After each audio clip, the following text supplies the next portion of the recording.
মিরপুর শেরেবাংলা জাতীয় cricket stadium, যেখান থেকে বছরের পর বছর বাংলাদেশের ক্রিকেটের সুখ-দুঃখের গল্প তুলে ধরেছেন ক্রীড়া সাংবাদিকরা। সেই স্টেডিয়ামেই এবার সাংবাদিকদের প্রবেশাধিকার সীমিত করার সিদ্ধান্ত নিয়েছে বাংলাদেশ ক্রিকেট বোর্ড বিসিবি। গতকাল শনিবার এক সংবাদ বিজ্ঞপ্তিতে বিসিবি জানায়, ম্যাচ, ইভেন্ট কিংবা সংবাদ সম্মেলন ছাড়া সাংবাদিকরা আর স্টেডিয়ামে প্রবেশ করতে পারবেন না। নিরাপত্তার কারণ দেখানো হলেও এই সিদ্ধান্ত ঘিরে উঠেছে তীব্র বিতর্ক। প্রশ্ন উঠছে, বাংলাদেশের ক্রীড়া সাংবাদিকরা কি কখনো খেলোয়াড় বা সংগঠকদের জন্য নিরাপত্তার হুমকি হয়ে উঠেছেন? মোহামেডান স্পোর্টিং ক্লাবের ক্রিকেট কমিটির চেয়ারম্যান মাসুদুজ্জামানের মতে, আমিনুল ইসলাম বুলবুল একের পর এক ভুল সিদ্ধান্ত নিচ্ছেন। এভাবে চলতে থাকলে দেশের ক্রিকেট ধ্বংসের দিকেই যাবে।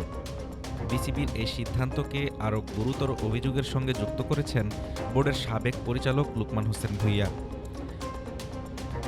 মোহামেডানের কর্মকর্তা ও বিসিবির সাবেক এই পরিচালকের দাবি অনুযায়ী, নারী ক্রিকেটে যৌন হয়রানি, পূর্বাচল স্টেডিয়াম থেকে মাটি চুরি, বিশ্বকাপে দল পাঠাতে ব্যর্থ হওয়া, এসব ধামাচাপা দিতেই মিডিয়াকে দূরে রাখা হচ্ছে।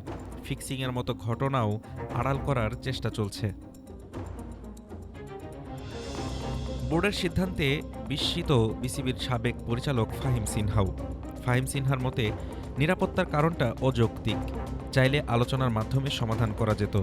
এভাবে নির্দিষ্ট ইভেন্ট ছাড়া প্রবেশ নিষেধাজ্ঞা ঠিক হচ্ছে না। বিসিবির সাবেক যুগ্ম সম্পাদক রফিকুল ইসলাম বাবুর ভাষায়, ক্রিকেটে চলছে চরম স্বেচ্ছাচারিতা।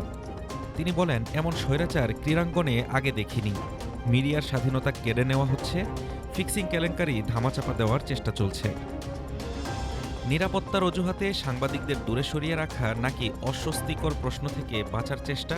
ক্রিকেটের স্বচ্ছতা আর জবাবদিহির প্রশ্নে বিসিবির এই সিদ্ধান্ত নতুন করে আলোচনার জন্ম দিয়েছে। হাফিজুর রহমান তুষার, ঢাকা টুডে।